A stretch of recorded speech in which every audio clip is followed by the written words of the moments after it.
Section 7. Data Transmission. Introduction. In the previous study section, we discussed how data is represented in computer system. In this study section, we will learn how data are transmitted from and among devices. The fundamental purpose of a communications system is the exchange of data between two parties, which are referred to as the sender and the receiver. Between these two parties, there are some intermediate components which must work together to facilitate data transmission. All these will be examined in this study section. Learning outcomes. When you have studied this section, you should be able to discuss data transmission, differentiate between analog and digital data and signals, compare and contrast between analog and digital transmission, explain transmission impairments, describe channel capacity. Data transmission. The fundamental purpose of a communication system is the exchange of data between two parties. Figure 7.1 below presents one particular example, which is communication between a workstation and a server over a public telephone network. The key elements of the model are as follows. 1. Source. This device generates the data to be transmitted. Example are telephones and personal computers. 2. Transmitter. Usually the data generated by a source system are not transmitted directly in the form in which they were generated. Rather, a transmitter transforms and encodes the information in such a way as to produce electromagnetic signals that can be transmitted across some sort of transmission system. 2. Transmitter.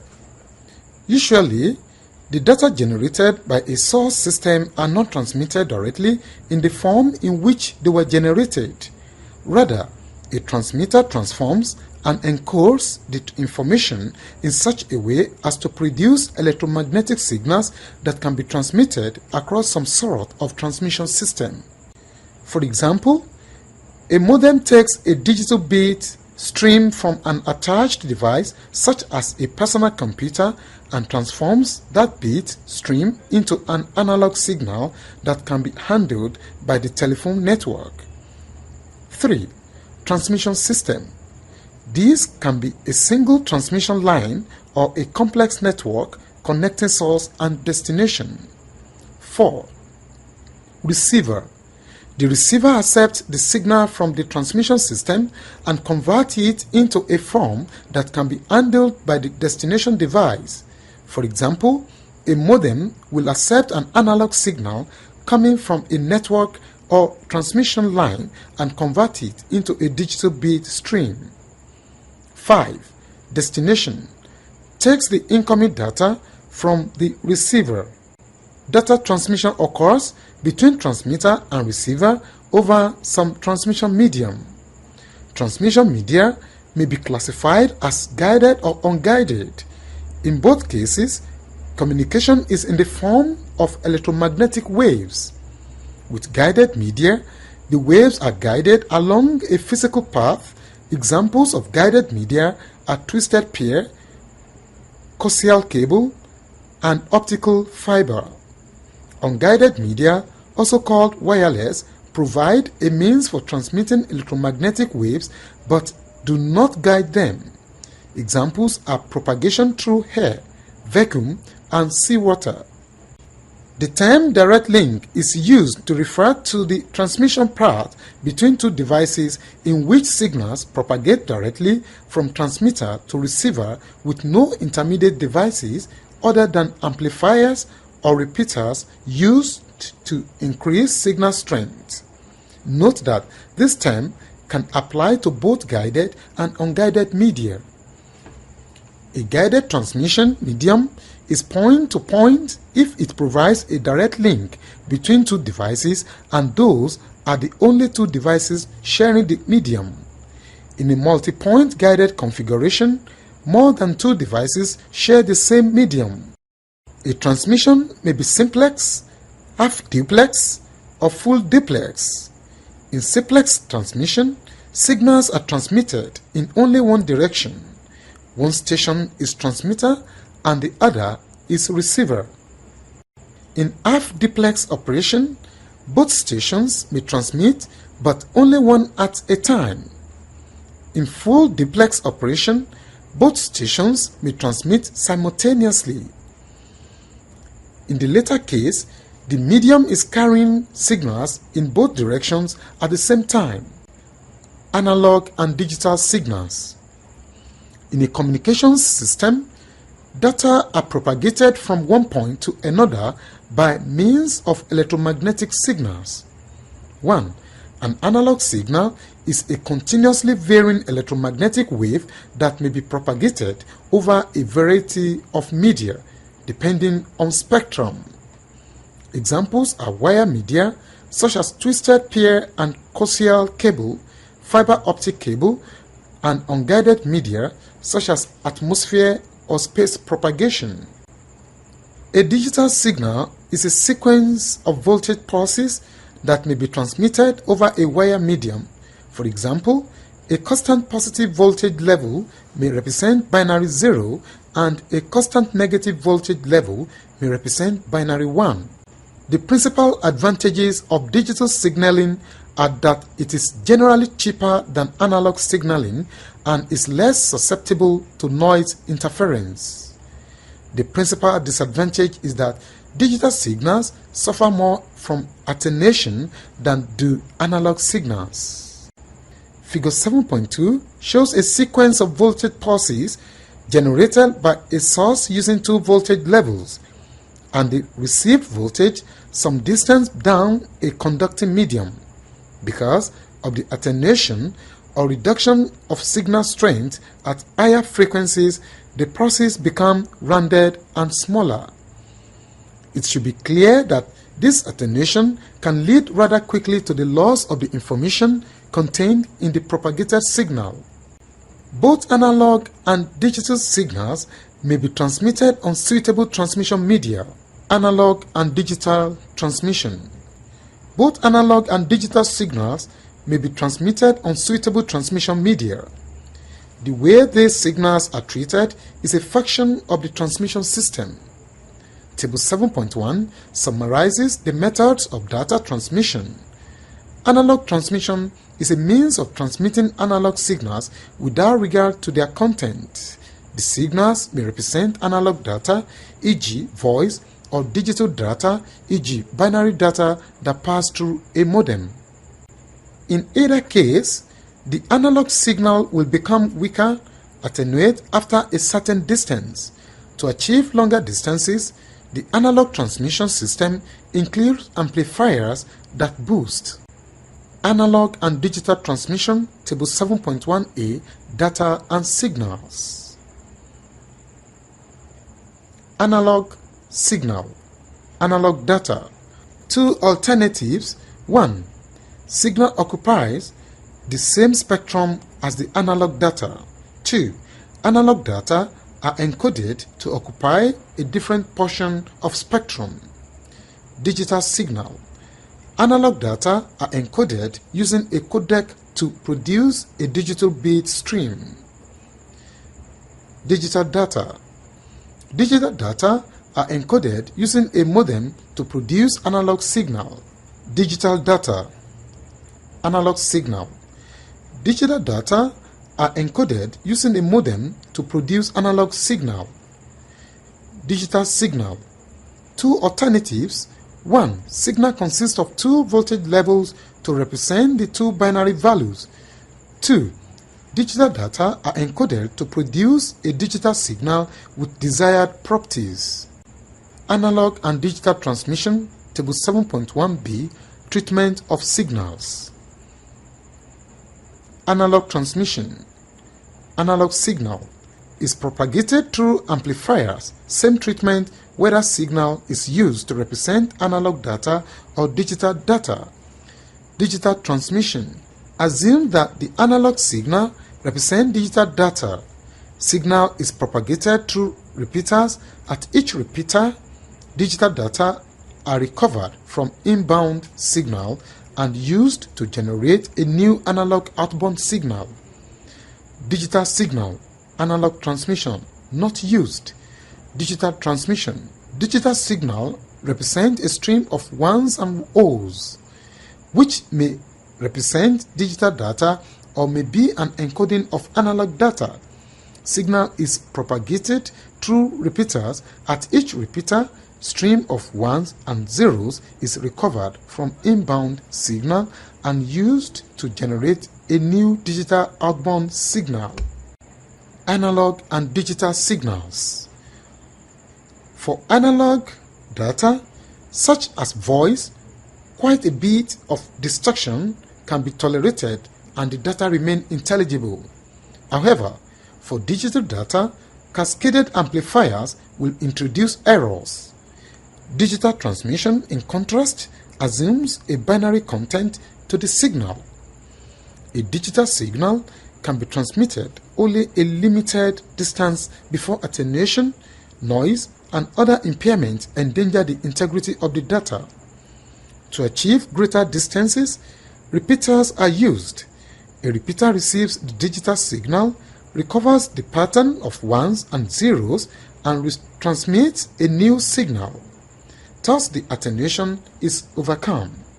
The same technique may be used with an analog signal if it is assumed that the signal carries digital data. At appropriately spaced points, the transmission system has repeaters rather than amplifiers. The repeater recovers the digital data from the analog signal and generates a new clean analog signal. Thus, noise is not cumulative. The question naturally arises as to which is the preferred method of transmission.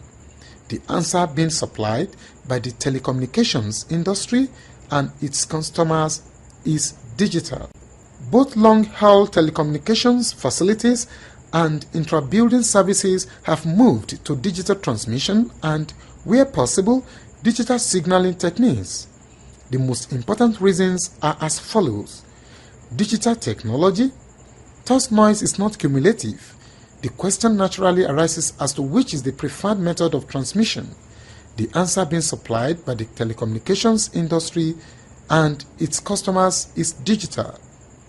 Analog equipment has not shown a similar drop. 1. Data integrity.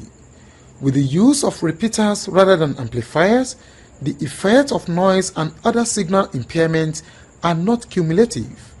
Thus, it is possible to transmit data longer distances and over lower quality lines by digital means while maintaining the integrity of the data.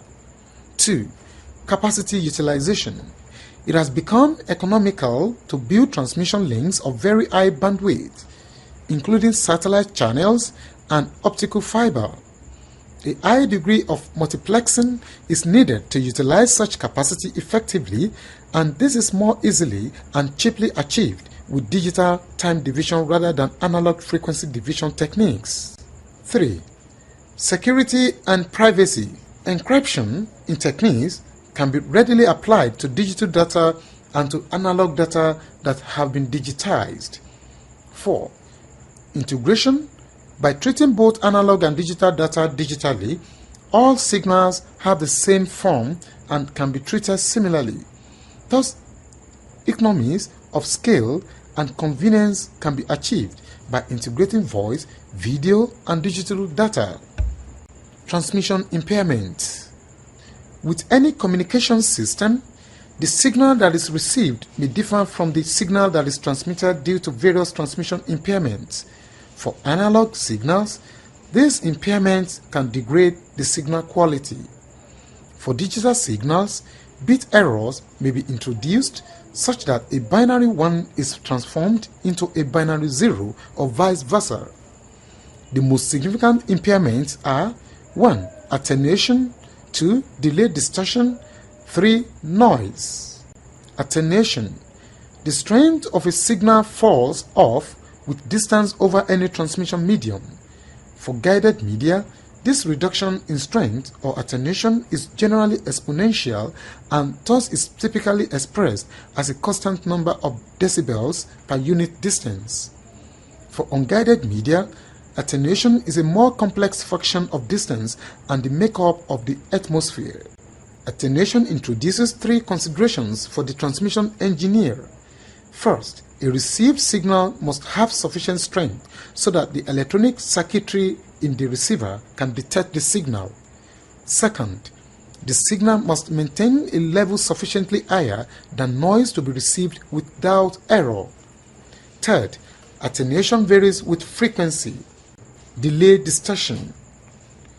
Delay distortion occurs because the velocity of propagation of a signal through a guided medium varies with frequency.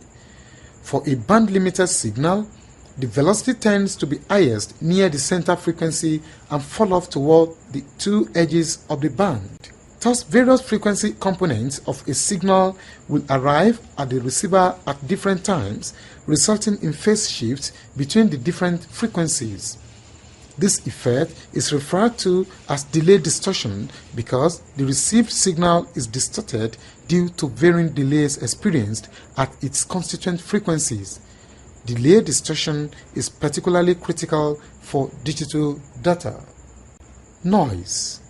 For any data transmission event, the received signal will consist of the transmitted signal modified by the various distortions imposed by the transmission system, plus additional unwanted signals that are inserted somewhere between transmission and reception.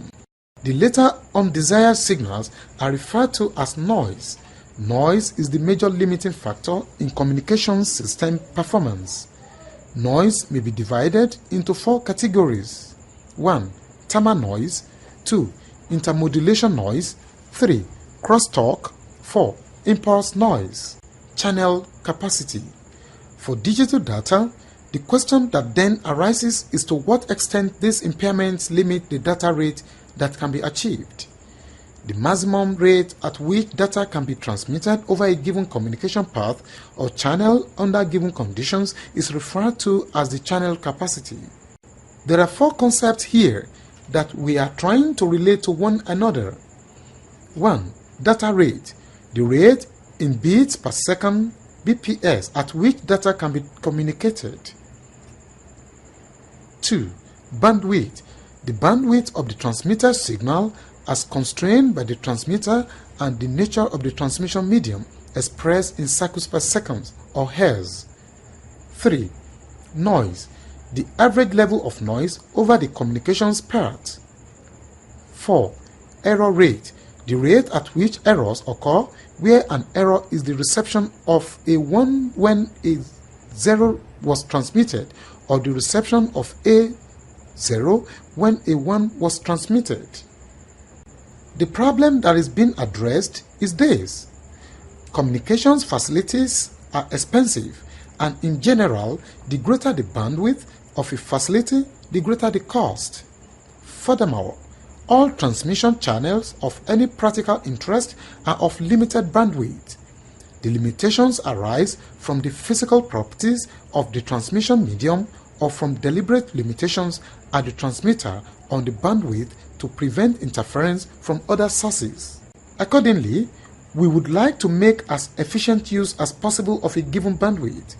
For digital data, this means that we would like to get as high a data rate as possible at a particular limit of error rate for a given bandwidth. The main constraint on achieving this efficiency is noise. Study session summary. In this study session, we learned that 1. The fundamental purpose of a communication system is the exchange of data between two parties which are referred to as the sender and receiver and which involves the medium. 2. A transmission may be simplex, half duplex, or full duplex. 3. Data are propagated from one point to another by means of signals which can either be analog signals or digital signals. 4. With any communication system, the signal that is received may differ from the signal that is transmitted due to various transmission impairments. 5. The maximum rate at which data can be transmitted over a given communication path or channel under given conditions is referred to as the channel capacity. This is the end of study section 7. Thanks for listening.